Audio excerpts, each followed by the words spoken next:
My name's Callum Thompson, and I'm facilitating this meeting on behalf of New South Wales Farmers. First of all, we might just do a bit of housekeeping.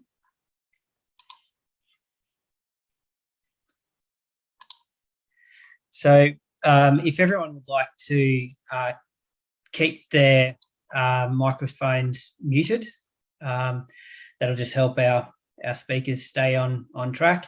You can put your cameras on if you have the bandwidth to do so. It just helps our speakers know if you're awake and engaged. And yeah, there's nothing worse than presenting to a black screen. If you've got any technical issues, there's a chat button on the bottom of the screen towards the middle. If you click on that and type in your question, you can address it just to me, or you can address it to the group. If you've got any questions for the presenters, we'll be using Slido to do that. So I will show you how we're going to do that in a minute. I might go to Slido now. Before we do go to Slido, actually, we've got some. This is an event in a series. We've got some upcoming events, and I'll go through those in more detail. After the presentation. But for anyone who doesn't get all the way through to the end, hopefully everyone does. But they're the next three events that are coming up next week. So I'll just ask you to, hopefully a few of you have used Slido in the past. It's a tool that we're all starting to use a bit more. If you want to grab out your mobile phone, you can use your mobile phone to scan the QR code that you're hopefully seeing on the screen in front of you, or you can just go to slido.com and it'll ask you for an event. It'll ask you for an event code, and if you put in New South Wales Farmers, that'll take you to the Slido the Slido event for today. So while you're getting your Slido organised, I'll just throw to David Bannon from New South Wales Farmers to do an introduction. Yeah, thanks, Callan. Look, it's fantastic to present to everybody tonight another in our series of webinars and events on the Rebuilding Farm Profitability series. I'd like to welcome everyone to the event tonight on behalf of New South Wales Farmers and AgStar Projects and of course the presenters. I hope you get a lot out of the evening. So yeah, just as a bit of an insight, New South Wales Farmers is New South Wales' largest advocacy group, and we advocate for farmers on a whole range of topics, from land use planning to all things agriculture, livestock issues, native vegetation, and a whole lot of other things as well. So any of the things that keep you awake at night as farmers that are out of your control, we tend to talk to government about those issues and see what we can get changed. So in the spirit of that, and getting through the rest of the presentation, I'd like to perform an acknowledgement of country, and in the spirit of reconciliation, New South Wales Farmers acknowledges the traditional custodians of the country throughout Australia and their connections to land, sea and community. We pay our respects to the elders past and present, and extend that respect to all Aboriginals and Torres Strait Islanders peoples today. Just a little bit of an overview of the Farm Business Resilience Project. The event is a collaboration between New South Wales DPI and New South Wales Farmers, with support from the Farm Business Resilience Program funded through the Australian Government's Future Drought Fund. And of course, AgStar Projects are here presenting and facilitating on New South Wales Farmers' behalf. We hope you find the information in tonight's event useful, and you might be able to take some of the things away that you learn and implement them in your own farm business.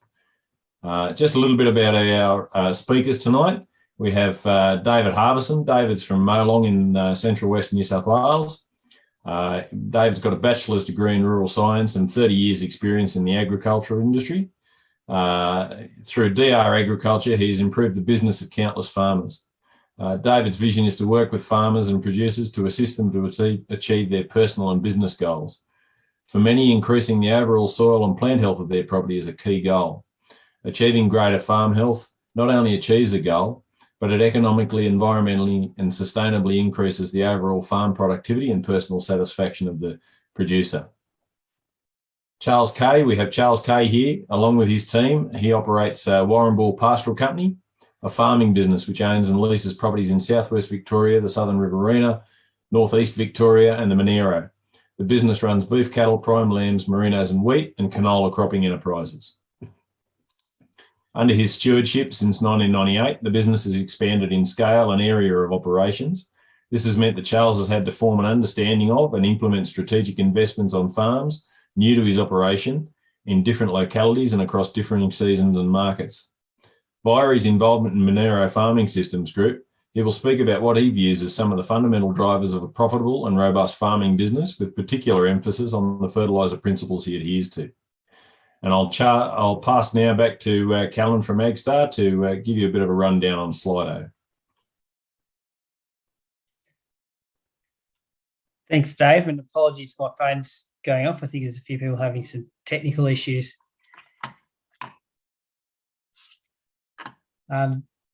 Dave, can you give me a thumbs up if you can hear me? Cool, thank you. So hopefully everyone's had a chance to jump onto Slido. So I'm just asking our first question, and that is, what is your closest town? So if you've been able to scan the QR code or go to slido.com and put in your nearest town. We've got a few people who've got the hang of it. We've got someone from Bungendore, Walker, Uralla, Warialda,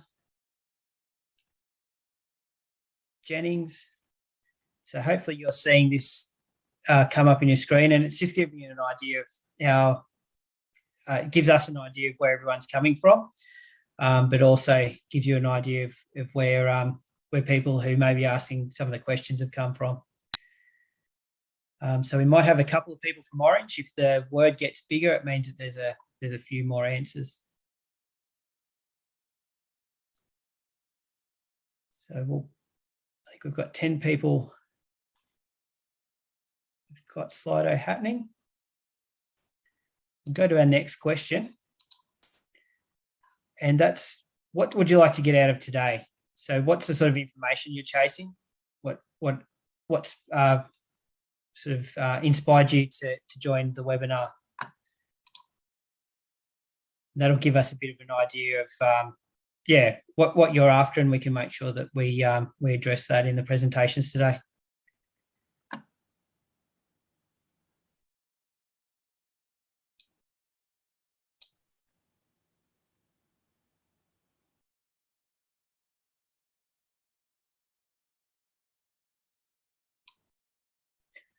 Someone wants fatter cows. I think that's a good one.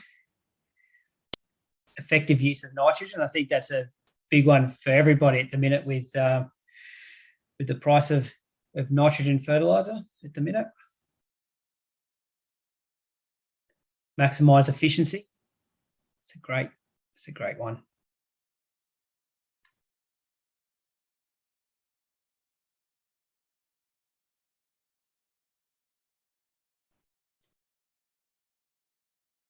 Yep, there's a few wanting to maximise efficiency.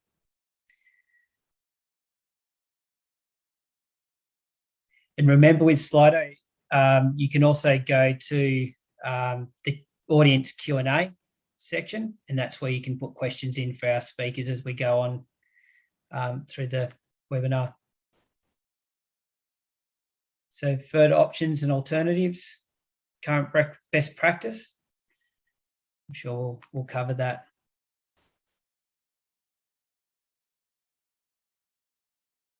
information and ideas. That's really good. And I apologise to anyone who's still typing, but in the interest of time, I'm going to go to our next question. This is a quick one. It's, do you currently take soil tests on your farm?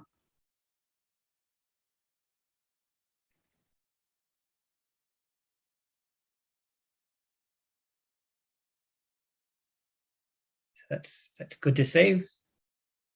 We've got majority taking soil tests already. There's a few who aren't currently taking soil tests. They might change after the end of this presentation. They may not. We'll see. So that's very useful for our very useful for us to know where everyone sits.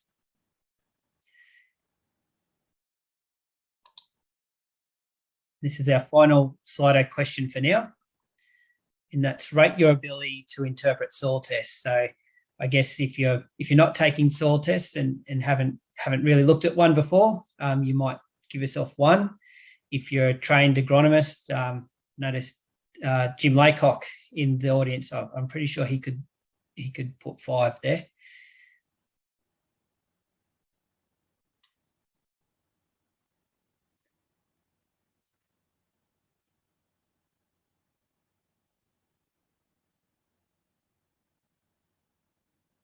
Very good.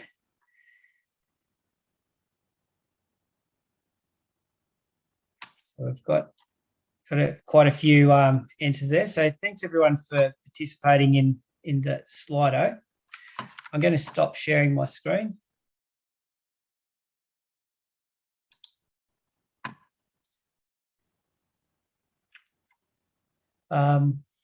So one of the things we want to think about today, we're going to listen to an advisor and to a producer, and we need to keep in mind that the information they're giving us isn't financial or agronomic advice, but it's things that are working for them and for their clients. So it's important that we listen to the speakers, and it's worth remembering that, there's things that you may want to take from them to implement into your business, and there's things that may not fit into your business, but it's really about thinking about the principles behind what they're talking about and seeing if that's something that's going to work for you. David, I might ask you to share your screen now, and we'll get your presentation underway.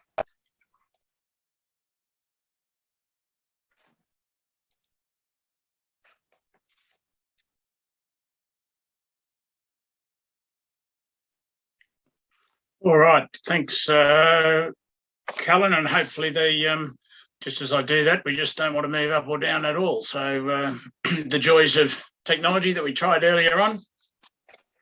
We'll just see whether we can fire that one up there. No. Oh, there we go. That'll do. We'll go back there.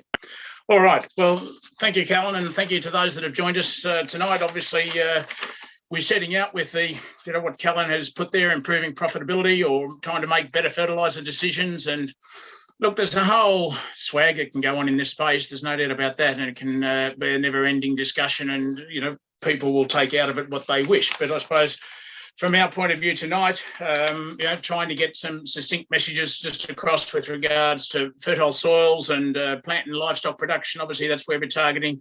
Soil tests, what use are they, where they fit? And the third point that I know was on the flyer that Callan put together there was deciding what and when to apply. Well, that is the box of goodies, and it is an enormous box or bucket, whatever you want to do, because no one will fit all. There's been a lot of industry standards for many years, and they still work very well. Are they the right product for every situation? No, I don't think so. And that's where nothing wrong with the product. It's just a case of then being a chance to get better efficiencies, as one of the words that came up, or fertiliser alternatives that might be there, again, depending on what your situation is. So let's have a crack at it. And if we can follow these, and they'll go down, as we go.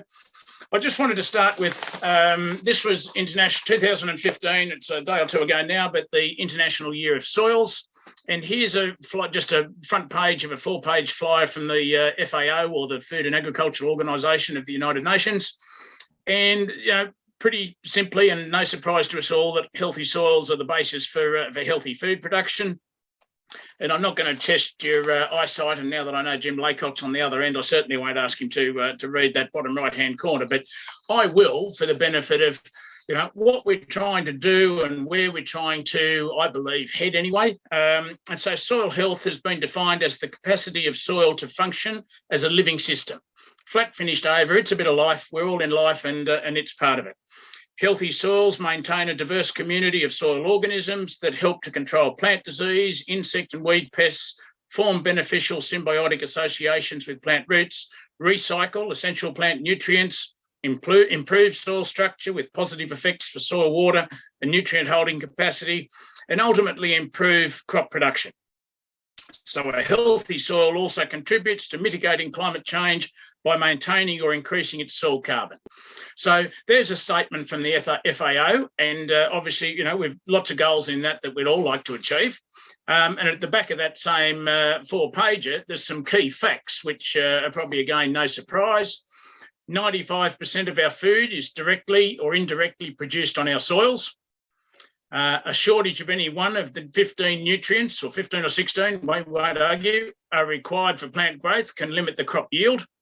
By 2050, agriculture production must increase by 60% globally, and almost by 100% in the developing countries. So there's a benchmark that's not going to be an easy one to achieve. On the soil front, it can take up to 1,000 years to form 1 centimetre of soil. So don't think we're going anywhere fast in that space, but we've got to look after what we've got. And sustainable soil management could produce up to 58% more food. So if you try and match, key facts 3 and 5, and we want 60% globally, and sustainable soil management can potentially account for 58% of it. There's our dart to turn around and say we're in chart, we're the custodians of land, and it's our ambition to leave it to the next generation in a better state in most situations. So, I think that's worth looking at. It's got nothing to do with the fertiliser industry or the, agriculture per se. That's just healthy soils produce healthy foods. So tonight's all about return on investment or greater efficiencies. Again, if I go back to some of those key words that participants put on the thing, nitrogen use efficiency and things like that, we'll try and cover off a few of those current best practices. For me as an advisor, I've got to look and discuss with businesses, where are their key limiting issues? And I widen this not just to be nutrition. Certainly nutrition is a major focus. There are no free lunches. So, whatever goes out the gate each year, when a truckload of stock or grain or whatever, just put your hand up and wave that truckload of nutrition goodbye. That's gone. That's left the farm. Each of us then have a role as to how best we can return that to the system, or how we're going to make up for that. So, it's not just to get greater efficiencies. It's not just about perhaps trying to put more nutrient on or change nutrient, get a better response. Sometimes greater efficiencies has come from, more grazing days, or a change of species, or things like that, same nutrition program, so to speak, and same soil health benefit, but you personally may be able to get a better run out of it. So they're the sorts of things that, at a business level, what we're trying to do.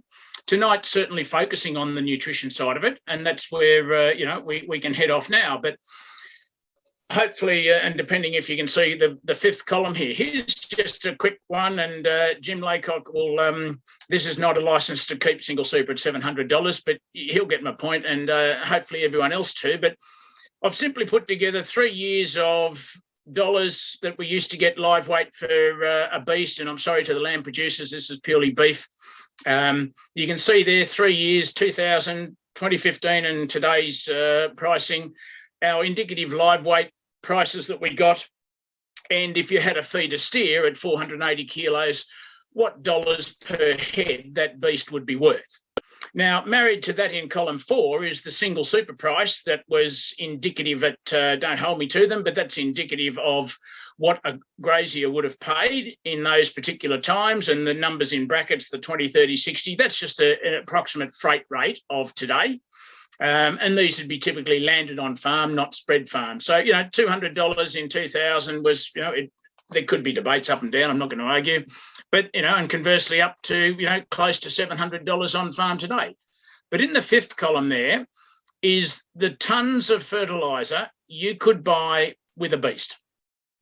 And so you'll see that, you know, all it is a case of dividing in the year 2000, $734 from a beast, singles 206, and I could have bought 3.5 tonnes, or just a sniff better than 3.5 tonnes for every beast I wanted to sell.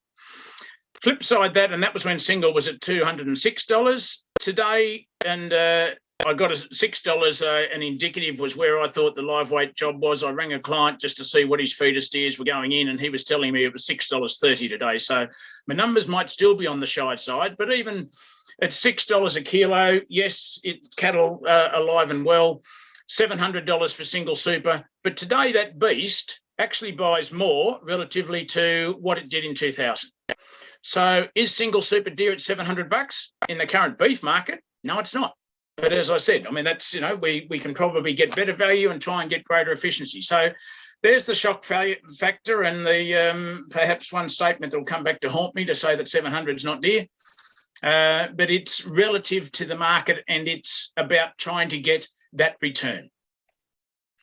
So when we get further into, you know, productivity and plant science, and this is no surprise to many of you, you'll go back to school science or literally 101, 15 or 16 essential plant elements, single super, we were just talking about, containing phosphorus, sulfur, calcium. But what as advisors we're trying to do is, through the use of soil testing as a, you know, a good tool, it's not gospel, it's use it in consistency, I suppose. It doesn't necessarily have to be annual. Some people will be annual, and for certain nutrients, annual testing would be more advised, and particularly into the grazing crop situation, or for those straight out croppers that may be with us tonight. Yeah, that's a situation where you may do it more frequently, but the pasture game's all about trying to get, you know, an understanding, and unfortunately, and I think this is probably what's driving a lot of the lack of soil testing use, and we'd like to raise that as advisors. And just on tonight's numbers, they're, you know, 46 to 50% rated themselves a 1 or 2 in understanding the numbers. And that's, you know, I put that on us as advisors. We haven't been able to explain it well enough. And I don't think that should necessarily be a reflection on those that voted 1 or 2. We've got to get better and closer to explaining what those numbers mean, because a lot of you have paid for a page of numbers and then perhaps don't get the follow-up to how best to get out of it. And that's what I want to add to businesses, is what do those numbers mean? If I'm going to encourage them to use soil testing, how do we get value out of those numbers? So we're all about trying to, and if you can see the mouse, that's a nitrogen in there for the sake of this Liebig's wine barrel.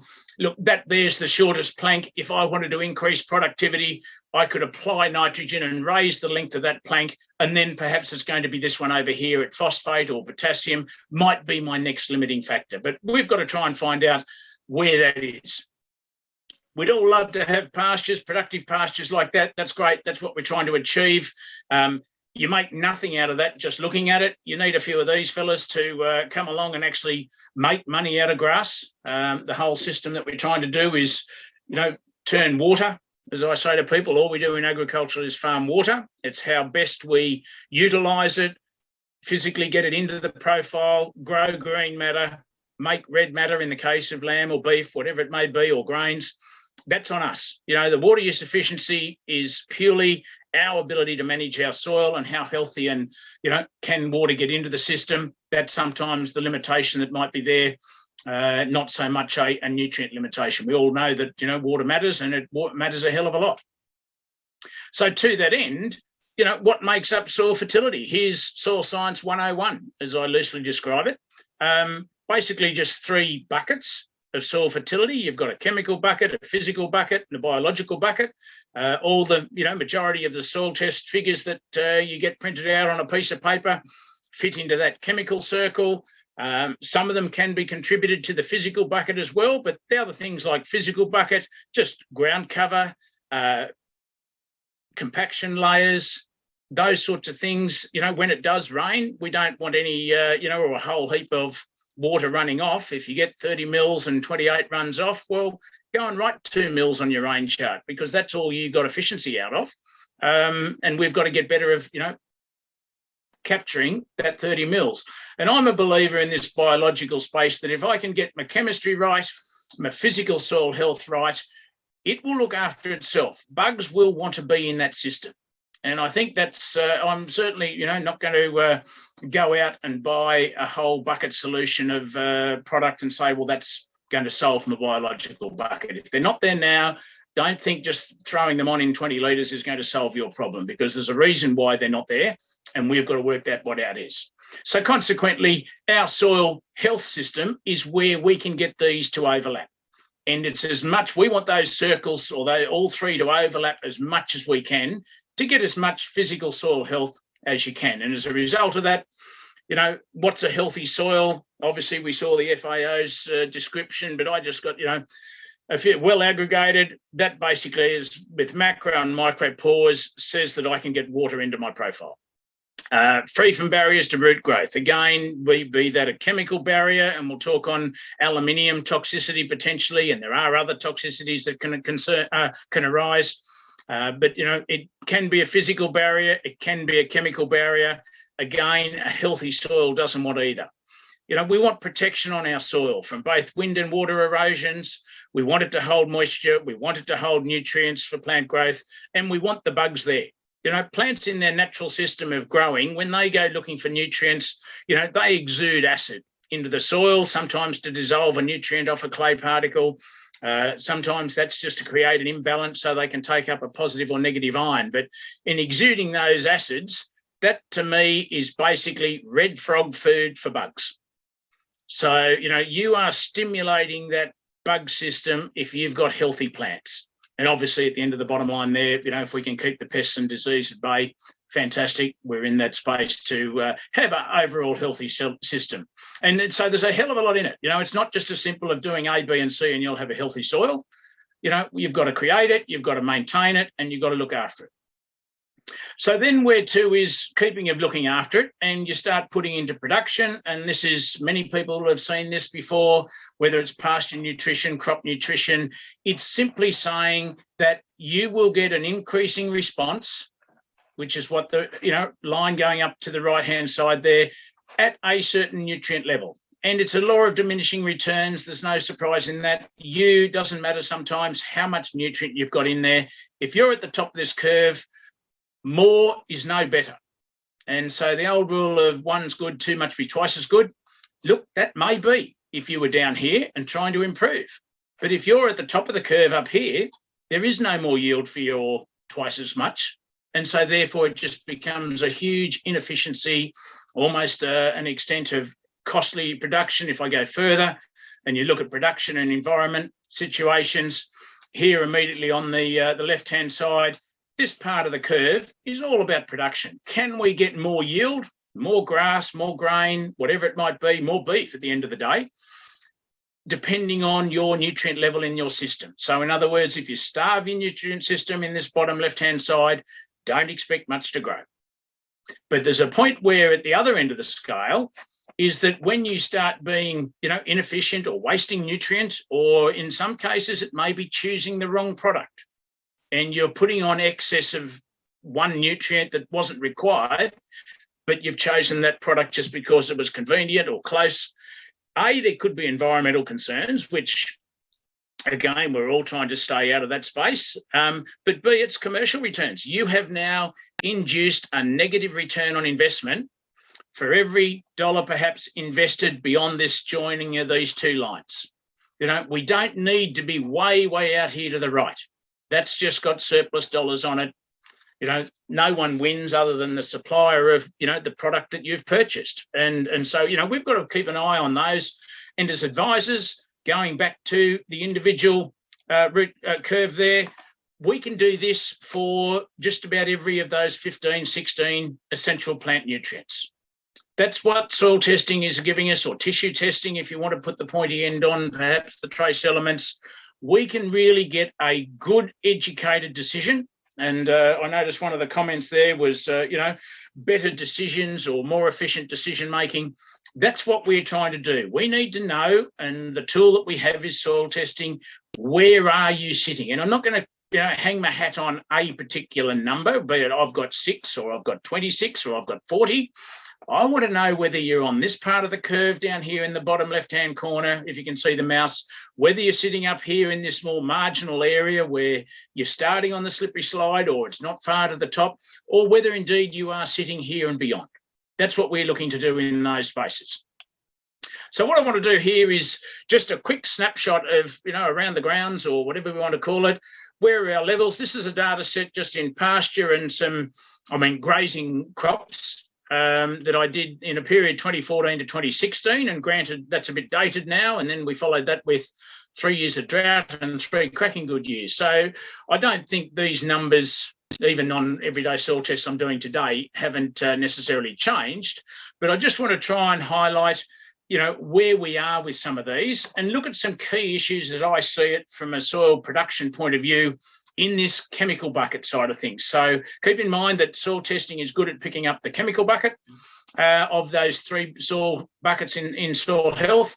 And so I want to focus on pH and the consequence of highly acidic soils and aluminium, organic carbon as a potential cycler of nutrient and certainly the benefits it can offer. And look, I heard the other day, or I read somewhere that, soil testing is more about P&N, more than just P&N, I should say. And that's quite true. And obviously in the pasture game and a lot of our pasture products are very phosphorus sulfur based, and it'd be, where we want to see those. So there's just a quick guide. So what are those numbers? I'm going to give you a quick snapshot of the summary first, because here's the shock value. 12% have got a calcium chloride pH greater than 5.5, and we'll talk more about why 5.5 shortly. 59% had adequate organic carbon. And I'm going to, what I'm we'd all like it higher, but if I've got greater than 2%, for me, that's a pretty good number to start with. A third of them have got adequate P. And again, it depends perhaps on soil types. And I've just put a figure here on coal wool at 30. That critical coal wool perhaps won't suit everybody. And so don't immediately take that as gospel, but as a guide for a lot of the soil types I work with in the Central West, that fits reasonably well. Only 11% of paddocks, 355 paddocks, 11% of them have got adequate P&S. Now, I'll relate that to, trying to be productive and working out where your limiting factor is. So, we look at pastures and we look at immediate top dressing products of single super or, any of the other range. I probably shouldn't even quote single super, so to speak, but it's the mug we know for a long while. It still works exceptionally well, and it's a source of P&S. But worse still, and here's probably the kicker in this whole data set of 355 paddocks, only 12 of them, or 3.6%, had adequate P&S and a pH greater than 5.5 in calcium chloride. So it would be rare for me to do a soil sampling on a client's place and not find somewhere in every soil test that we need or we can improve. Not saying that we're just going to have to then throw fertiliser at every situation. It's about understanding what those numbers mean and being able to make a business decision to get more out of, and raise your level of production and fill those potholes. As an example, that's what they look like as a screenshot. There's pH and calcium chloride, 355 samples. There's your 5.5 calcium chloride bar. And the reason that that's there is there's a lot of good soil acidity work going on now, revamping the stuff or revisiting the work that was done in the 80s on soil acidity and the introduction of lime and what the consequences of those are. In line, for those that understand, any of these soils that are low, and there's plenty here at 4.5s and even down to 4.2s and things, what we're trying to do is avoid aluminium saturation or aluminium toxicity. And so this curve by default, again, the same data, just with the aluminium numbers. And as we increase pH, free availability of aluminium diminishes and it binds to other things and not plant available. So you'll see a couple of little dots up on here, but you're less than 5%. But as soon as you start to acidify, that soil below 5, sometimes below 5.2, you see this escalating level of aluminium. Now, aluminium is not an essential plant nutrient. It is toxic to plant roots, and certainly it can go much higher than these 40 and 45% aluminium in these couple of samples here. But it's getting into this very low pH soils. How do we manage this, and how do we get out of here in order to try and raise our productivity or to get a better return on investment? You know, if I've got highly acidic soils, where do I start? And that's always going to be a challenge to put those together. So that's pH and aluminium. And it then becomes that, you know, I'm going to stay with pH at the moment, because it's a case of, if we know we're acidic, we've done our soil test, and be it a comprehensive soil test or just a basic soil test, getting pH data, that's fine. You might be using purely a dig stick or a colour chart, you know, that I often use, those little nursery supplied pH kits, just to try and work out differences that are there. But we're wanting then to look at, you know, lime or a similar product, depending on, but making sure it's one that actually does have a liming reaction, how much and how it's applied. Okay, so they're two really open-ended questions. And this work then that's been done, Jason Condon, Helen Burns, Anne-Marie Fairley and Nick McGrath out of the various organisations, future-proofing agriculture production, DPI, you know, through effective management of soil acidity. And so I think all of those collections, Helen sent these few slides through to me the other day, because it's certainly getting, you know, as an advisor, we've got to get better at trying to get producers a return. And so I want to just give you a quick example here of a trial site that, through the National Land Care Program and the Australian Government, and contributions by Holbrook Land Care and the Grassland Society of New South Wales, Helen and Jason were able to set up 3 sites in New South Wales in 2020, looking at lime at various different strategies. And so here's just a selection of treatments that were put there: a control, do nothing, and obviously it depends on what the individual site was. This one's at Lyndhurst in the Central Tablelands, just southeast of, or between Bathurst and Cowra, for those that are not familiar with it. So a do nothing. The current practice, which would be, you know, commonly for a lot of people, 2.5 tonnes a hectare or thereabouts.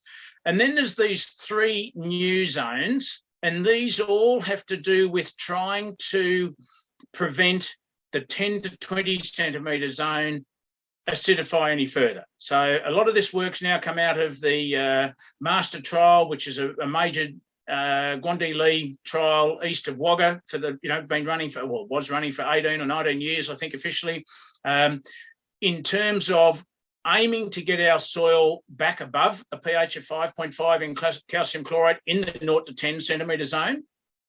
An alternative to that is, do we just do it in the 0 to 5 centimetre zone, but do it more often?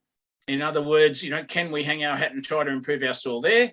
Or if we, what Helen's referred to as once in a generation, this is trying to put on enough lime on, or really put surplus lime on, but you'll notice a completely different layer here, aiming at 0 to 15 centimetres, but it's getting really mixed mastered up as a incorporation. So just as the 2 there, we see the different colours there coming now. Here's at the Lyndhurst site, you'll see this red line. This is where sampled in this one here in 2.5 centimetre samples, but ideally we're looking to try, if you've got such a soils of acidity, the best guide now is to try and do pH sampling anyway in this 5 centimetre bands, because we're trying to identify where this threshold is. And some curves may not be as acidic, and what's driving all this is the advent of no-till farming or constant broadcasting, and we're throwing a lot of product up on the surface, but it's taking a long time for much of it to move into the profile. And you can see here, you know, here's a major throttle in this soil at Lyndhurst. The whole site here, only 4, but a lot of it's at sort of 4.1 or 2, down to 20 centimetres, and it's only getting out to 4.5, even at 25 and 30 centimetres. So it's a pretty hostile environment. And you can see these treatments here that went on 12 months after it was established, February 22, this was sampled. And you can see the immediate results. And these are top dressed, not incorporated at all. At industry practice 2.8, a significant rate to raise it above 5.5 in the 0 to 10 centimetres, and then a once in a lifetime. The 5.9 is once in a lifetime. The top level there at 4.7, just to get it above 5.5. So that was in 2021 after 12 months sampling. If you incorporate it, now I know everyone's going to jump down the phone and say, I've got pasture that's been there for 20 years and I'm never going to rip it up. Hear you clearly, and we have a major, management strategy on our hands in how we deal with those, and we're certainly looking. But if you can mix it up or incorporate it, you speed up the reaction time of lime. Lime's a surface reaction, so the more surface you can expose it to, the greater you're going to do. And so here in the black line, in the incorporated rate here, is the high 7 tonnes of lime. And again, people will think, well, I'm not spending 7 tonnes of lime, it's dear enough. Put it in perspective to the cost of land these days, a bit like the single super and the beast that I spoke about before. Lime today is still relatively, cheap to the price of land. If you can turn a $4,000 acre into a productive $4,000 acre, it's now worth probably 6 or 8, and it's might only have cost you 6 or 7 tonnes of lime. Sure, it's still $500 thereabouts in terms of total incorporation and cost and freight and spreading. I'm not going to poo-poo that, but effectively you've just bought an acre for $500, a productive acre. So again, there's 12 months after application, and this next one here coming in is the 20 on the left-hand side. Still not keep in mind, we're still not incorporating it. We're getting a little bit more reaction. These numbers are slightly moving to the right at each level, and that's great. We're becoming more neutral, but our handbrake in our system at 10 centimetres has hardly moved. Flip side to 2022 in the incorporated zone, and again, you can start to see these curves are now moving down to the right, or down and to the right, meaning that we're becoming more neutral. That's what we charted with. That's what they're using the line for, but it's also getting deeper in the profile. And so that's then going to have, over time, a greater impact into this 10 to 20 zone, 20 to 30 zone. And that's, the whole new approach to liming is perhaps trying to find out where our throttle is, and that's the rationale between 5% of sample depths, or the reason for, understand where it is and how perhaps can we get there. So that's sort of soil acidity that I just want to touch on very briefly, and thanks to Helen and Jason and the team with that recent data there, part of that project that's given us. The rest of my data set, I mentioned before, organic carbon. I look at this as a pretty valuable number, and by no means am I going out there to be a carbon farmer right at this point in time, but I do want all the benefits that organic carbon has for my system.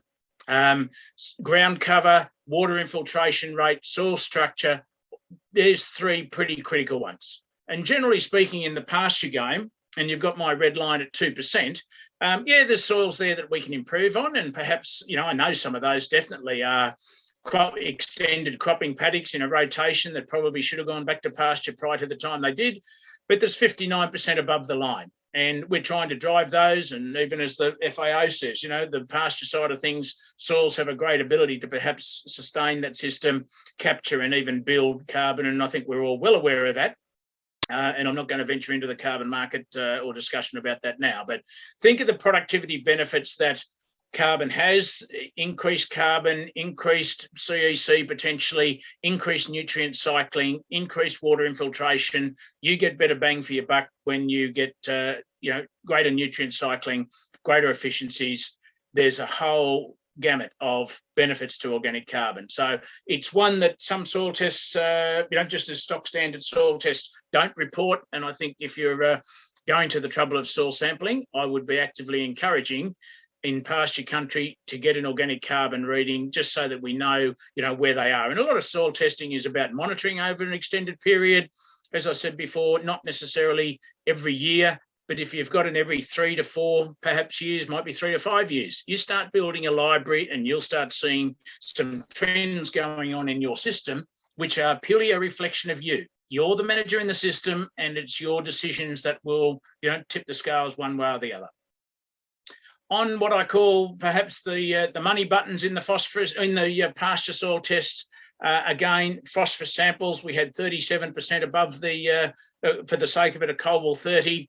It is a shotgun.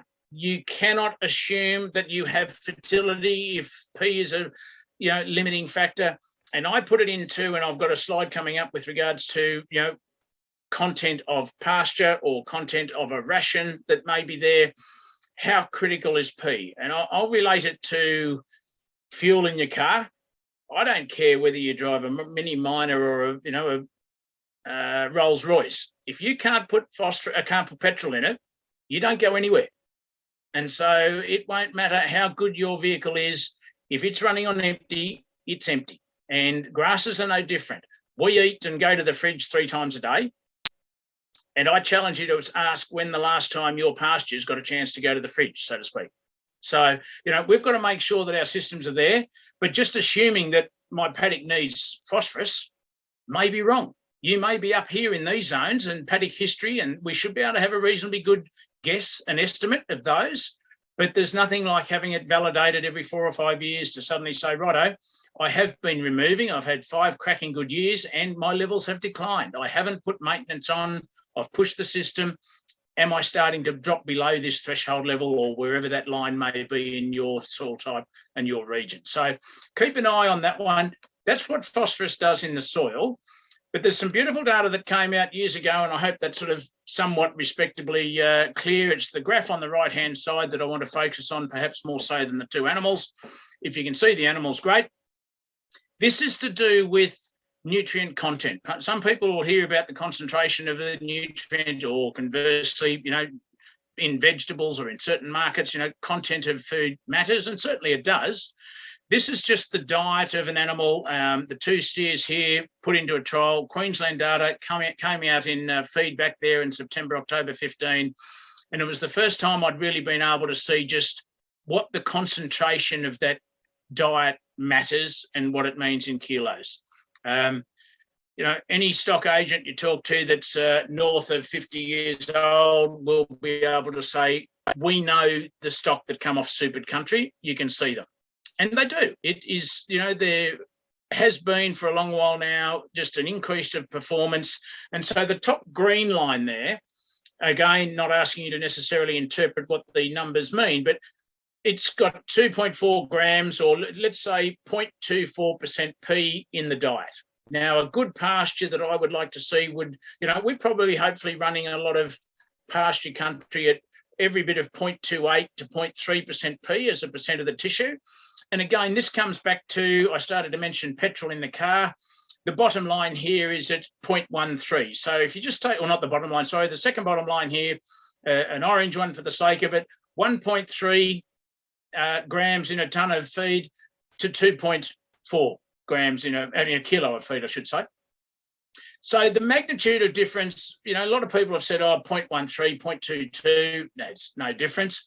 It is huge. And just simply that weight gain, here's an animal on grass on feed for 160 days, went from 250 to 230 to 330. Put on 100 kilos on a low P diet.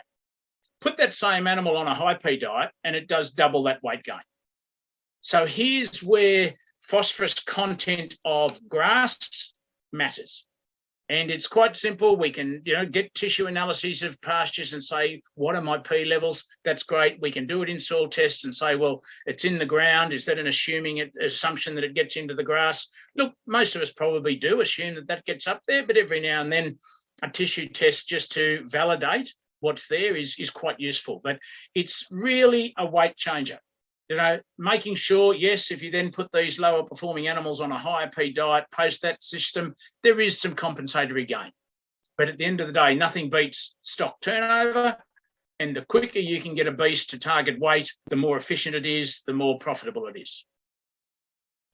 So our role as advisors, obviously take all that into consideration. Where do we get our numbers from? There is oodles of pasture research over the many years that we've had going, trials like this, always going back into the 50s, 60s, 70s when some of the interpreted data was done. Is that still the same? No, there's been minor adjustments, but generally speaking, a lot of our pasture curves for trying to determine where your levels are have been really well researched. And so to try and help and make decisions in your business, for me, it's almost a not negotiable that I would walk off a farm if there's no fertility data. I can't help you. It's a case of I need to have some idea of where our fertility levels are before I can even suggest product A, B, C, you know, because you could be way out here and therefore nothing required. You could be here.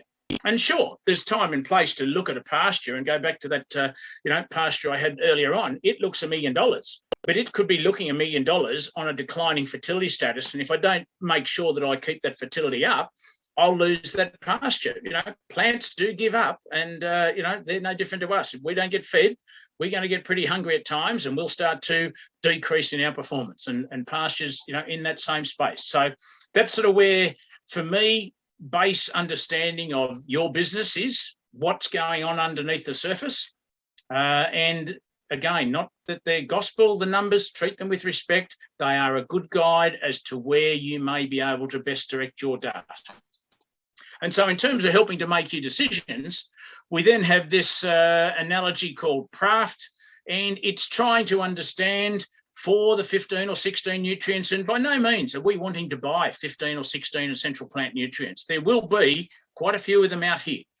My role and that of other advisors is to find out which ones are down here that we can help you get a return. We can help you get greater yield, greater productivity for the best dollar. So PRAFT simply means, and a lot of you will be well aware of this, is the product of choice, one that's going to give you the nutrients that you need. And I say that in the fact that there's no point aiming at product X just because it's got, let's go to phosphorus, if that's what it is. You know, there's lots of products out there that have got phosphate in them. How do you choose the right one? Well, also have a look at what else is in that product. And I mean, I'm not going to sell you straight into a synthetic product or, you know, product choice X purely because it contains product and it's available locally. There's lots of alternatives out there. We need to help you evaluate what the benefits of those are. Fiona Leach from the LLS now, the old DPI, did some wonderful study at Bookham and places, at Bookham, in just outside of Yass. Some great alternative products that were there. And, you know, that was a 6-year study. And if you want to have a look at alternatives and what works, what doesn't work, you know, plant nutrition hasn't changed. If it's in a product and the site is needing that product, it will get a response. If there's no goodies of value in that product, it simply doesn't work. You know, there's lots of treatments in there. And I mean, one of the treatments that Fiona threw in some of that alternatives was just purely urea.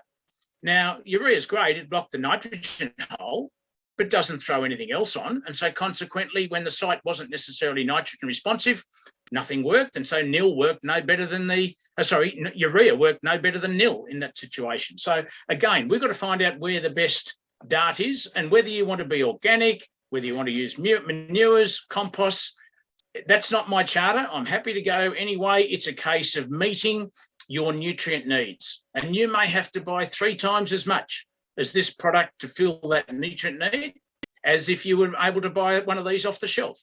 Again, individual choices, no trouble from my end. What we do though in choosing that product is we then need to obviously choose the rate. So ask for rate in order to meet your target needs. And again, that's the target need that we necessarily want to climb that curve. We may not wish to go from here to here, you know, from the very bottom end. We're going to creep up on that over a series of years and try and move forward. The trying to step from here to here is just not feasible, probably not financial, and we've got to try and get there as best we can within a reason. Application methods, broadcast, obviously in long-term pastures, that's very common. If it's going to be drilled, those that have got mixed farming systems and using mixed crop, easy enough to put it in as a drill system. Sometimes there'll be a higher rate applied in the farming system, so that then when we get to pastures, we may be starting the pasture base on a new level. The frequency and how often, and again, I'll refer back to my fridge that, you know, once every 3 years, how would we go if, you know, you've got to feed once a week? You know, things like that are just, we've got to try and make sure that, you know, we're meeting the needs of those plants. Not everything has to go out regularly. I'm not saying that, but it's a case of understand your system, understand particularly what your removals are. And again, this whole thing of making decisions, it's one thing to be on a curve, but we've got to marry that with the production system in your business, work out what's going out the gate, work out what we're waving goodbye to, and then try and recover that. The worst case scenario is to use maintenance, however that might be. And then again, timing at the bottom of that PRAFT acronym, when's the best time to throw it out? It's often a question that's commonly asked. It's a case of seasonality in a lot of situations. When do you need feed? When does your business have a demand for, perhaps if you're a lambing or a calving business and you've got twinning ewes, you've got a high energy and high demand and protein at certain times, and you need to have rocket fuel when they're at, soon after lambing and getting into early lactation. So trying to make sure that your timing, and I notice again, going back to nitrogen use, that may be trying to produce extra dry matter, extra quality dry matter at a point in time.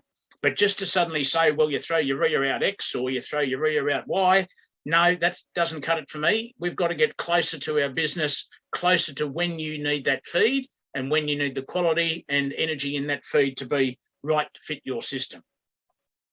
So I think we're getting close there, Callan. My, take-home messages, pretty simple. Soil test, have an idea. I just, and not having a shot at the 14 or 15% that or haven't done a soil test, but I challenge you to ask yourself, how do you make a fertility business decision in the absence of any information?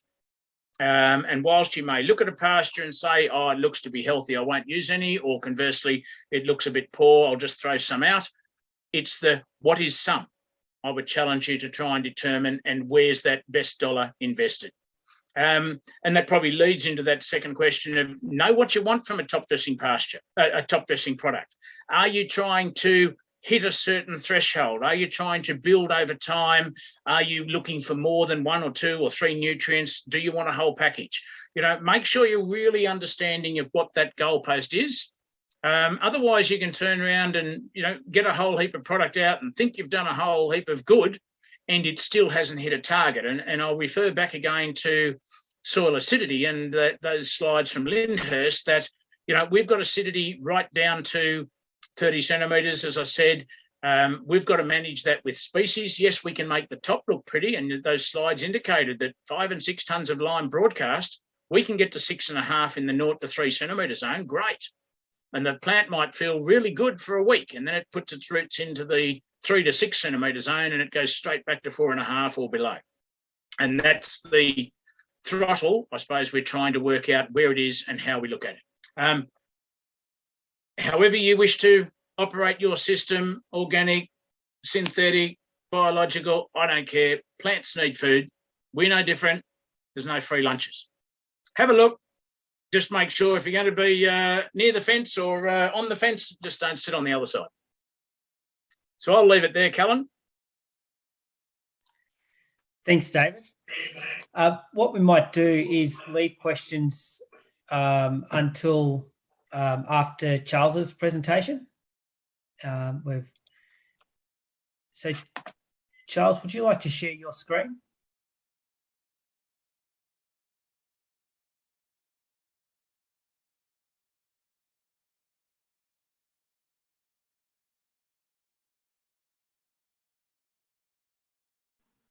How does that look, Callum?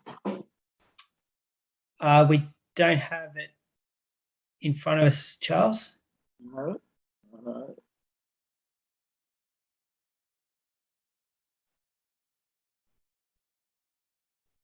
How about now? Yep, it's all good. Okay. You'll have to bear with me. I'm a bit of a Luddite when it comes to technology. Am I good to go, Callum? Thumbs up? Excellent.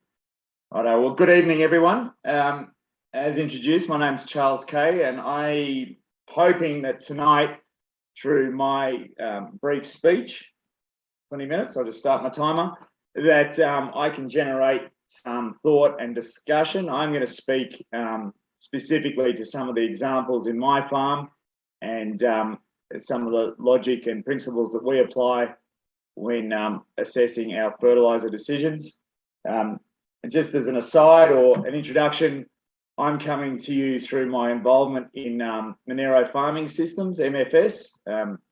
We've been part of that for a long time now, and I just, to any of those listening tonight that are in policy or are in a position where they can influence funding, these farmer groups are ideal for extension and research and development. And I just, whilst it's not part of the talk, I'd just like to advocate for such groups as Monero Farming Systems. I cannot recommend them highly enough. So, righto. So just my talk tonight, I'll give you a quick précis of what I'm going to talk about. Firstly, I'll give you an overview of our business, and then I'll discuss why we fertilise, and then I'll give a worked example with some detail around it, and then I'll talk to the principles of why we do what we do, and a lot of this David's covered, and covered in more detail and in greater knowledge than I've got. So it should hopefully dovetail neatly with his knowledge and his presentation. And then I'll speak about, or I'll give you some of the resources that I really like and use, and speak to some of the other advantages that are less obvious in a fertiliser regime. And I'll speak about, I'll give you a heads up on some of the things to avoid or be aware of when implementing a fertiliser regime. And then at the end, I'm happy to take questions along with David. So just a quick overview of our business. The team and I, we have, well, in general, we've got aggregations in 4 areas. So down, hopefully you're all familiar with the geography of Victoria. I know this is a quite New South Wales centric audience, but so we have an aggregation of properties down in Western Victoria near the town of Glen Thompson. We have a farm or a farms in Corowa, or near Corowa in the southern Riverina, farms in northeast Victoria, and farms on the eastern fall of the Monero, where I'm coming from here tonight. The dividing range runs through our farm here on the eastern side of the Monero. We have 2 rivers, one runs to the Murrumbidgee and one runs out to the ocean. That'll give you an idea of exactly where I'm coming to you from tonight. And we run, as mentioned before, we run merino sheep, some prime lambs, some beef, and some cropping. So why do we fertilise? Before what we do, why do we do it?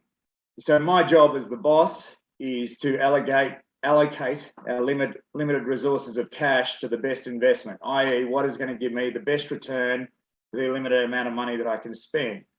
And so from that, I rank all the possible investments for the year, and some of those investments might be particular to that year, and some of them might be ongoing generic principles. And so we rank the investments, and we implement them accordingly. The only thing that I wouldn't do an IRR on or a return on investment on is health and safety. If something's dangerous, it goes straight to the top of the pile, regardless of what financial return. But apart from danger, it all has to come in sequence and be applied so far as such. So a rough rule of thumb, and I like rough rules of thumb, I call them 80k an hour out the ute door rules, is anything you can do to eat the grass you've grown, do. So whether that be run more animals, run more watering points, better fencing. And then once you've eaten the grass you've grown or the pasture you've grown, grow more pasture and eat that. So that's my 80k an hour out the ute window principle of farming, or livestock farming anyway. So here's a worked example to illustrate that. So this is a farm we bought about 4 years ago, and this is just a worked example of one of the paddocks. So I had a starting coal wall of 10, and we're running at a real push. We were running 6 DSC to the hectare. Now, critical coal wall of 30, and we can talk later, or probably David's best to talk about how you determine the critical coal wall, but either or. If we get it to a critical coal wall of 30, it gives us a DSC of 12 per hectare. So in today's money, I rang up and got a quote from our fertiliser supplier today to give us these numbers. So in today's money, if I'm going to try and move a paddock with a coal of 10 to 30, I'm going to put on 300 kilos per hectare per year until I've got about 2 tonne of single super equivalent. This is single super I'm talking about. In about 7 years' time, I'll get to that critical coal of 30. But importantly, in the first year, or the first couple of years, I'm going to get that lift of 6 DSE to the hectare.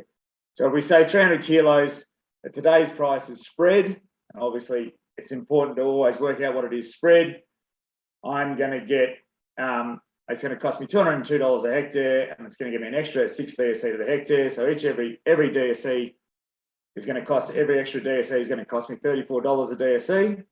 Now, if I analyse that return on investment, if I look at that farm's benchmarking for the wool enterprise, and I take into account the extra cost of labour for the extra DSEs, and I take into account the interest on the money borrowed to either forego sales to build my numbers or to purchase animals in, I'm going to get a gross margin of around $60 to $80. So I'm pretty much more than doubling my money there. Now, I don't have the time, and it's not really the topic of tonight's conversation to talk about how to assess investments, but I would refer you to a very good talk that John Francis gave in this series of talks at Terralga the other day, where he analysed, how you assess your marginal return or your return on any investment. Now, interestingly, and I'll talk about this later on. Interestingly, if the paddock was already at critical on that soil type and that rainfall, well, on that soil type, I should say, to maintain my 12 DSE to the hectare, I'd only need 125 kilos per hectare. So you can account for that 300 any which way you like. You can put it all in as a variable, or you can pull out the capital expenditure and explain it however you like. But that's the rough analysis of a worked example that we've been doing for the last 4 or so years. So David explained this, and I'm not going to go back over it. However, the whole principle behind this is we're trying to address the limiting nutrient. So when the team members and I speak together, how do we assess whether we've been good managers of the farm that we're responsible for? And our litmus test, or our go-to, is was moisture the limiting factor? So did our sulfur or our phosphorus limit our growth? Did nitrogen limit our growth? Or did we use every rainfall? Did we use all our moisture as effectively as we possibly could? So I guess that's what we're striving for. And the principle behind it in our going back to that previous example, the overarching principle is we're trying to feed the legume in the system. Grass has a much lower requirement for phosphorus and sulfur than legume does. So by the time you have sufficed the legume requirement, the clover requirement in this system, you've already well gone past where the grass response caps out. But however, in turn, that clover drives the nitrogen system, and the nitrogen drives the grass and pasture. So I used to work for one of the most influential people in agriculture, I believe, a bloke called David Sackett, and he used to say to me, "Common things happen often, Charlie." And I've got another advisor that says to me, "If you hear hoofbeats, don't go looking for zebras, Charlie."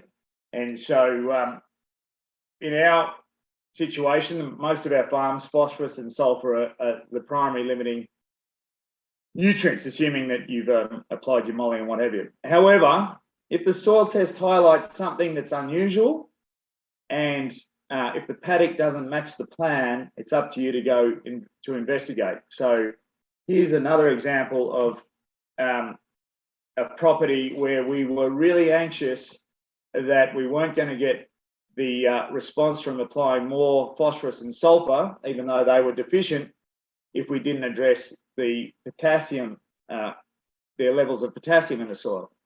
So this is a subtraction trial that we've run, and we actually worked in cooperation with CSIRO, with Richard Simpson and his team.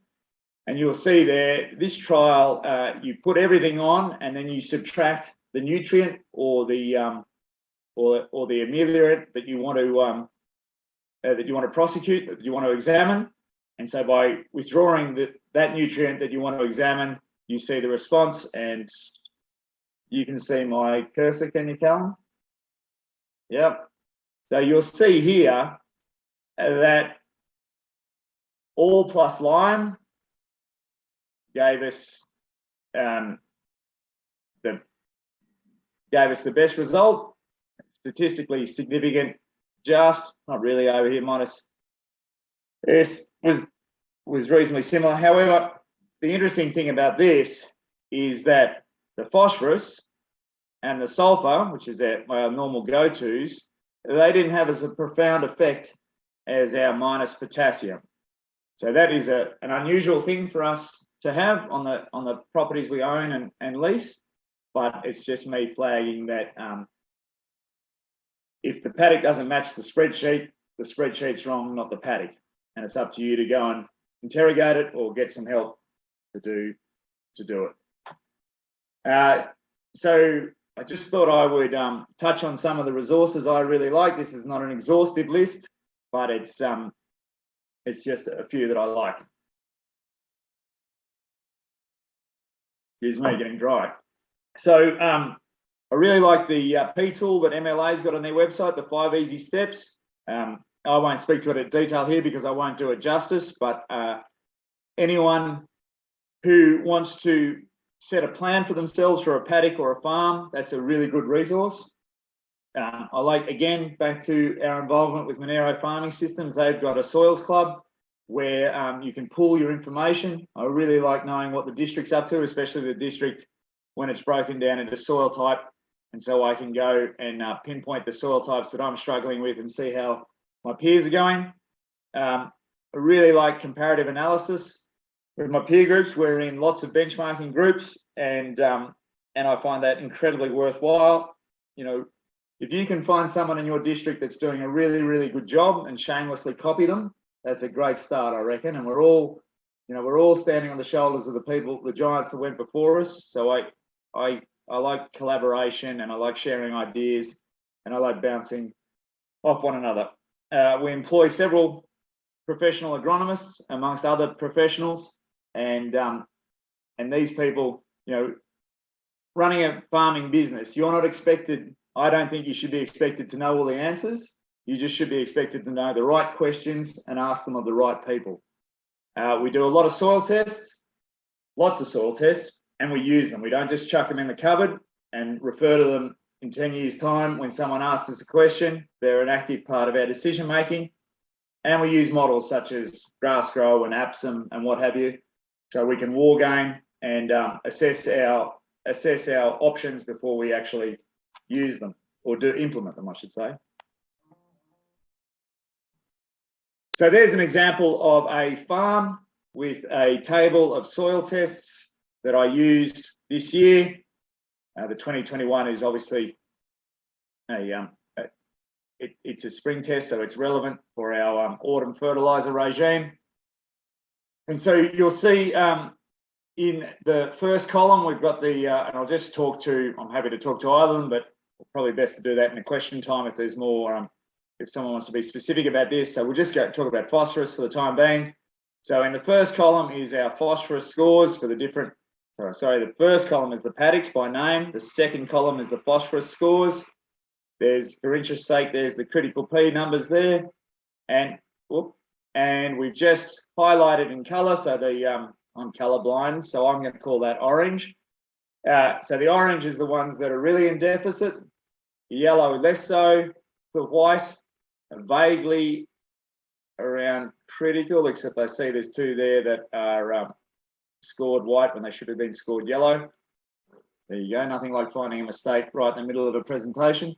And then we get into the light green, darker green, and dark green when we get past the optimum for phosphorus. So that's just an example of how I use the information that we spend so much time and money getting for ourselves. And so some of the other advantages, and David spoke to this in better detail and greater knowledge than I did, but some of the other advantages we're either aiming for or have observed in our time over the last 25 years is persistence of perennial pastures with a better fertiliser regime and a higher fertility in the paddock. And, you know, the benefits of perennial pasture are numerous, and I won't speak to them in detail now, but any of your local agronomists or LLS can fill you in on why you should be trying to encourage persistence of perennial pastures. Increased digestibility. Now, David highlighted that trial or put forward that trial. I hadn't seen that, but MFS has got an excellent trial on poatassic where there wasn't much legume content, but they changed the fertility in the trial. So you had the comparison between the null or the do nothing, the nil, and the higher fertiliser regime on poatassic. Any of you that have grazed poatassic would know how undigestible that is, and the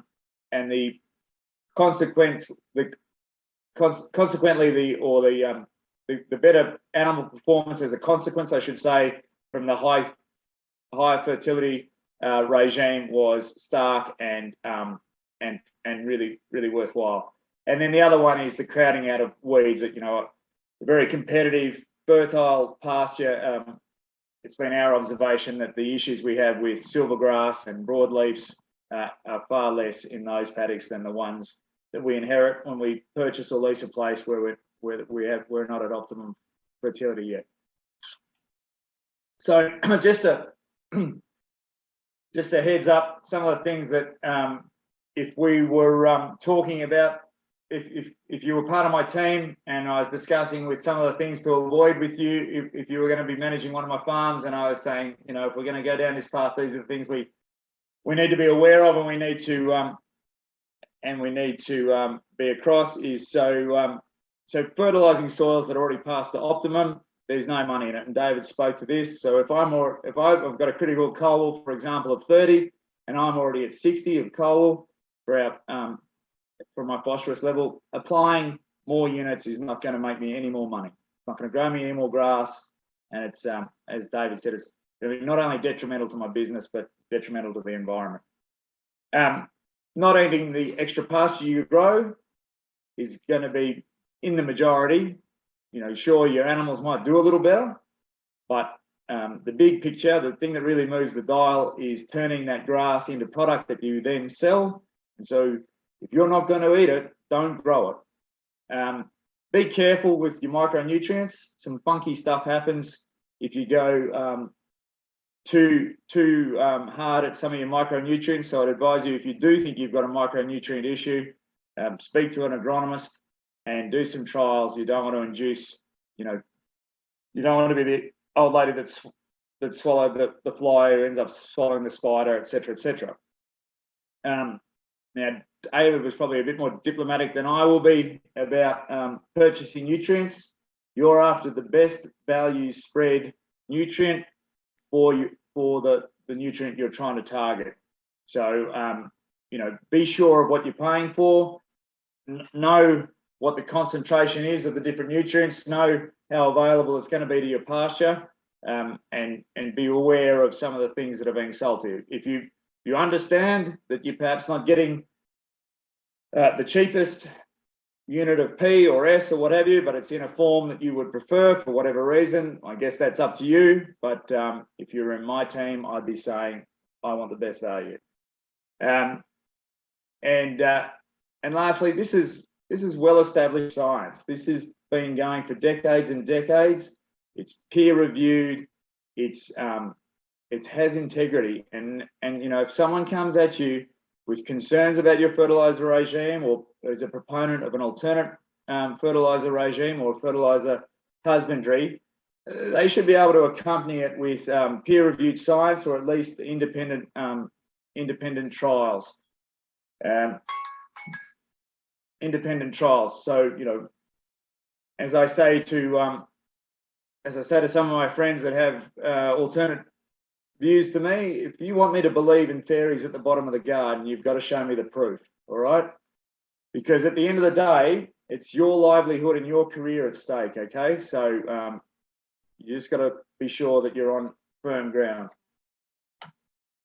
And so over to you, Callan, for questions and any spelling errors that anyone saw in my presentation. Just out of interest before we go, that's another trial that we did, and if you can see my cursor there, that's the nil, and next to it is the all nutrients, nothing limiting, and similarly here in the foreground. So that was a threefold. That's the height of spring, but that trial gave us a threefold response in clover growth. So that, you know, the magnitude of the opportunity is great if you have the right circumstances.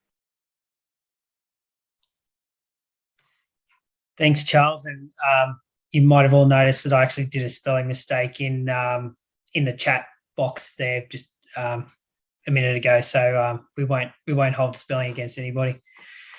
If people want to throw some questions into Slido, Charles, I might kick up with the first one. We've spoken about critical P quite a bit tonight. Can you tell us where you're getting that critical P value from? And David, if you want to chime in after Charles has finished, if we need to add anything. Okay, so I will quickly handball to David. But so the critical P comes as a function of the phosphorus buffering index. So, for example, the critical Ps that I was giving you are on a granite soil with pretty high rainfall. And so the PBI is a function of the cation exchange. Is that right, David? Generally speaking? And so what you're really measuring is the bucket or the requirement of the soil for the phosphorus before it is not saturated, but before there's no longer any response. But the P tool that MLA, the CSIRO developed for MLA, or in conjunction with MLA, I should say, it's a really good go-to tool for farmers. And then before I hand over to David, what I would say is once you've got a view on what you should be doing with regard to critical phosphorus levels, I would double check with a professional agronomist just to make sure that you've got everything right. David, you want to correct me there politely? Oh, no need to correct at all, Charles. Well covered. Look, yeah, there is some extensive research over many years that have gone into determining what these levels are, and they do, vary slightly in terms of rain. I mean, Colwell was, I think, 1963 was the early work of Colwell's in determining P responses. It's still, as we've highlighted here, granite soils that Charlie just spoke about, basalt soils. The PBI, or the phosphate buffer index, yes, the sorptivity of a soil, we take that into consideration. And there's an equation, that Phil Moody and others put together that literally understands what that buffer capacity of a soil is. It's an extra tool that we've got that we didn't have 20 years ago, so to speak, of where that best start is. But it's still within what I would say 10%. We're not going to hang our hat on exactly 30, and it was just uncanny. Charles and I had no communication, I can tell you all, on the critical Colwell of 30. That was just an uncanny coincidence. But it's also probably a number that, unless you get into some high sorpting soils where a critical Colwell P might be, in excess of 50. You get onto some very light textured soils, and 25 might be a better target to aim for. But, we're not going to necessarily hang people for, 28 versus 30 or things, because over the time and over the, 10 years of soil testing, and you might have 3 results, they will fluctuate a bit anyway. And I notice even in Charlie's list of samples there, the 2020 result, in some cases of some of those low paddocks, and I'm assuming they've probably had a 300 kilo belting after the 2020 result. In 2021, they've only climbed, 2 or 3 milligrams per kilogram. And that's something that some years it will climb better than that if there's leftover P, so to speak. Other years, if it's all taken up in productivity, there's basically nothing left as surplus P in the system. And the only way you creep up that production curve, as I said, is you've got to leave more in the system than what your production took out. So in the cropping game for many years there in the noughties, people were, fertilising for perhaps 3, 4, 5 tons of crop and only took out 1 ton due to drought. So, by association of leaving P in the system, their soils became higher in phosphate fertility. And some of them crept up to the critical cobalt piece. Some of them blew it out of the water. And, Charles was going, got 2 there that suddenly says, at 59 and 60. Well, yeah, as he said, they're paddocks that aren't going to get a top dressing this year, I know. Yeah, thanks, David. I'll just add to that some soil tests don't measure PBI unless you actually ask for it. So as someone who looks at a lot of soil tests as part of their job, it's really good to have that included because, yeah, as I say, it's not with all of them. We do have some other questions. This one's to you, Charles. Which phosphorus product do you feel offers the best value per unit of P? So what I do is I have a spreadsheet and I just work out. So there's no absolute answer to that, but again, you're looking for, if it's just phosphorus you're interested in, you're looking for the cheapest unit of phosphorus spread. And so, for example, if you're on terrain that is quite expensive to spread over, and you're putting out a high rate, or you want a lot of P, and you're in an isolated area where trucking is expensive, then potentially some of your high analysis fertilizers will be better value than your single super. But then there are plenty of circumstances where single super is the most cost effective. So that I can't give an answer to that. I just get a spreadsheet or ask one of your the LLS or someone that one of your professionals that you employ to show you how to do it, and then you're just after the most cost-effective unit of piece spread. That's how I would approach that. Yeah, and I think something that actually Jim Laycock taught me early in my career was just with high analysis pasture fertilizers, you're not getting that even spread of phosphorus across the paddock, so you can, because you've got less granules carrying it. So perhaps that's something to keep in mind as well. Yes, depending on what rate you're spreading. So if you're really after a big capital hit, then and there's information around data around. I can't recall it offhand. I have looked at that when I was assessing that same problem, but there is,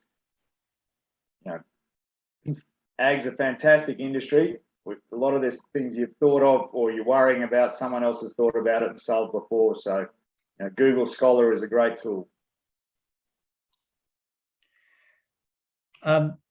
David, I'll throw this one at you. The critical value for S for sulphur? Yeah, look, to the best of our abilities from the KCL test, and again, there's other extraction methods. So MCP is another one that's out there. And Jim Laycock may even comment on what perhaps the MCP soil test levels may be best advised. But the KCL guide that we have is typically on a 0 to 10 test, somewhere 8 to 10. Some will say 8 to 12, and I'm not going to argue again, but certainly a lot of soil sulphur levels there. For a period, we saw them with MAP and DAP use in extended cropping phases, sulphur levels of 3s and 4s. And when you've got a legume-based system in the pasture network, highly sulphur responsive, and certainly need to be in excess of that 8 milligrams per kilogram as a critical number there. Can I just add to that, Callan? Yeah, for sure. So I find, in our team, I'm as interested in the trend in my soil test as a one-off test. So I get a great deal of confidence, or more confidence, the more data sets I have over time and track the sulphur, because sulphur moves far more readily than phosphorus. And so if I'm not testing every paddock on a farm, I like to test, say, 3 paddocks every year and compare them from year to year. So I know if I'm getting in the other paddocks that I'm testing, if I'm only testing, say, a third of the other paddocks on that property and they're jumping around and it doesn't match with what I've applied, I like to have that reference where I've tested those 3 paddocks or 4 paddocks every year. I don't know if David agrees with that, but that's what we do. Yeah, certainly. It's about building the library. I mean, no single result in any one year is going to be gospel for your system. It's following trends. It's identifying holes in the bucket, giving you the best chance to get the best positive return on investment that you can. So, I think Charles and I have covered that pretty solidly. Very good. So we're running a bit low on time, so I'll just grab a couple more questions. There's some good comments from Tracy Matthews that people should be able to pick up in their chat box. Ian Elliott, are you able to unmute yourself? Do you want to just ask your question? Yeah, sure. So I'm on a course of applying single super every 6 months at the rate of 125 kilos a hectare. And my P levels are as low as 10 and as high as 27, so not the best. But question around molybdenum, because I've attended a couple soil courses and uni stuff, and someone was saying, or a few people have said, you should apply it every, I think they said, 5 to 10 years to your soil. And I've been looking in my late dad's diaries, and it's probably been, I reckon, 5 to 10 years. So quick question is, do I wait until I've got the Colwell P up with the single super applications to apply the molybdenum? Because I think you can get it mixed in with the super, or do I just go at it next application in September instead of the single, use another super that has the molybdenum mixed in? I'll have a crack at that, Callan, if you like. Cheers. Yeah, so in short from that one, Ian, for my money anyway, there's two things here. Soil pH is a major driver of molybdenum availability. And so as we become more acidic, then your natural availability of MO declines. So if you're starting to look at pH, and again, it gets into a whole new discussion about if you're at pH at 4.5 in calcium chloride, I'd be saying yes, hook into your molly as a matter of urgency, but it's also got to go on to a species that will respond. And in this case, you are putting molly on for the benefit of subclover, fixing nitrogen. So you've got to try and make sure that, if you're just putting it onto straight, the worst thing would be onto straight native grasses or something like that, there'll be no return at all. So you need a legume species to benefit from the molly, but also then it's a pH issue. And then you suddenly say, well, if I'm on 4.5, is there then a point in time where instead of a molly dollar, does it turn into a lime dollar? And try and get yourself out of 4.5 so that you can then have an overall healthier system. And in time, you'll still have to put the molly on. And soil testing is not even in the discussion for trying to get where your molly levels are. We're dealing with such trace requirements. Charlie mentioned a situation where he's played with or had the odd trace element, I'm assuming possibly a hiccup. Too much molly can induce a copper deficiency. So you've got to tread carefully with trace element use, but I would certainly be saying, again, not knowing exactly where you are, molly every 3 to 5 years is good practice. Keep your pH up and molly becomes more available and perhaps less required on that 3 to 5 year basis, and no necessary benefit to waiting until your P levels are right up there. If you're doing that practice a little and often, that's solid. Hopefully you're seeing the productivity gains, and hopefully you've got a legume in there that you're trying to drive most in order to get nitrogen fixation, which then will give you greater grass and greater dry matter across the board. Okay, cool. Thank you. Cheers. David, I'm just going to ask one more question. And while I do that, I'm going to share my screen and bring Slido back up. But David, Rob's asked, are there any optimal temperature limitations when applying super?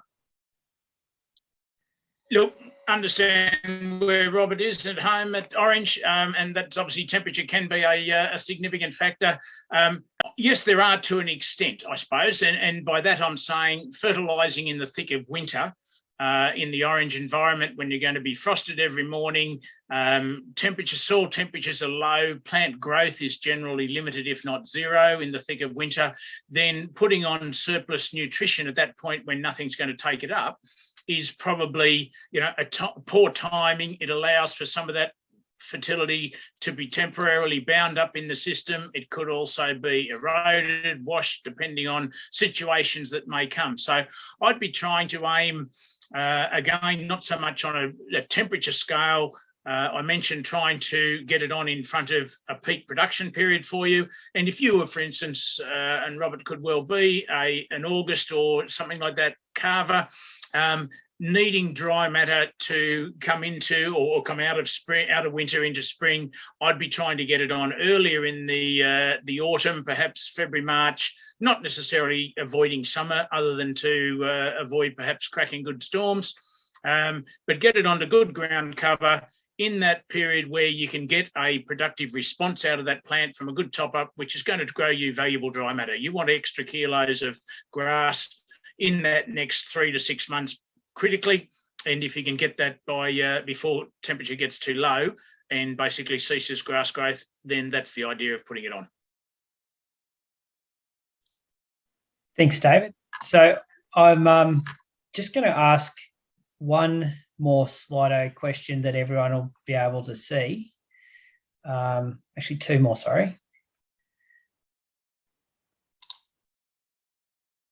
And the first one is just to ask you, what are you going to do in the next 3 days as a result of this webinar?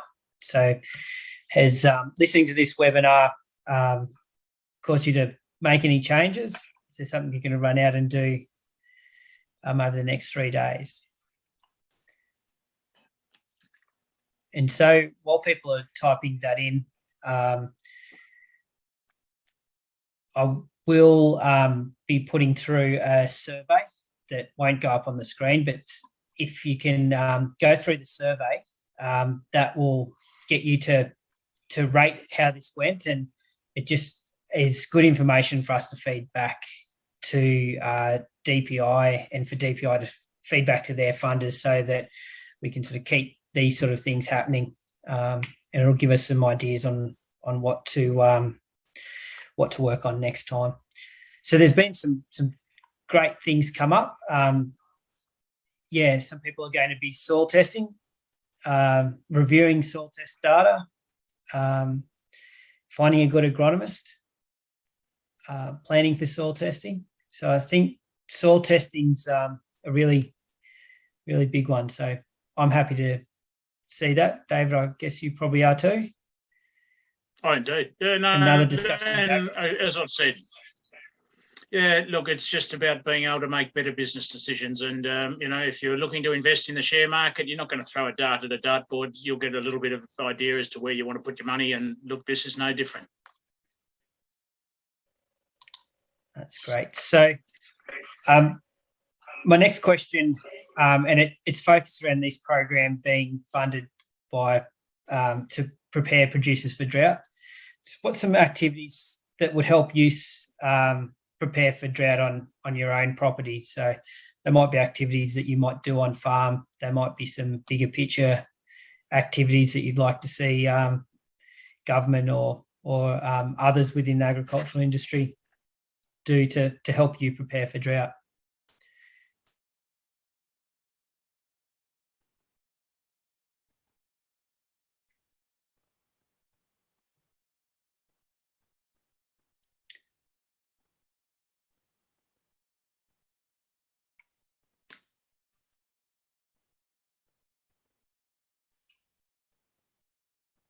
So exclusion fencing, that's a really good segue to our future events we've got coming. So, yeah, we'll talk about that. Water security, improving ground cover. So I think those two both came up in our last event. Confinement feeding, I know that was something that was really important to us in the drought. A drought plan, improving feed storages. So there's some really good points there. So I did mention that we've got some events coming up. So next week, Monday the 30th of May, and all these flyers will be emailed out to you as well as a recording of this webinar. But the 30th of May, so Monday, we've got a field day at Ben Lomond looking at increasing profitability by sowing improved pastures.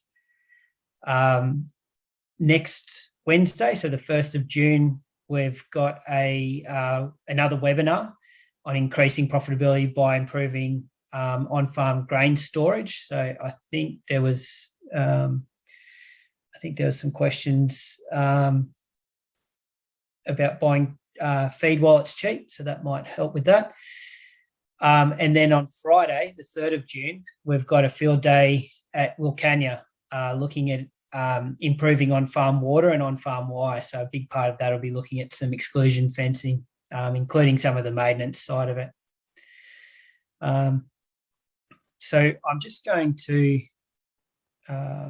get 2 wives. I think I haven't had that one before, but yeah, that's an interesting one. I'm going to open the survey up. So as I mentioned, no one will see the answers to this. This is just, getting you to rate how you thought today went. And so while you're kicking off on that, on behalf of New South Wales farmers and New South Wales DPI, I hope you found today's event interesting and that you've identified something that you can implement back in your own business. It's really important that we get that Slido information back, the survey information back, so we can continue to offer improved events that are provided by the Farm Business Resilience Program, which is DPI's program that's funding this. And finally, I'd just like to thank Charles and David for giving their time tonight. I think this has been a great webinar.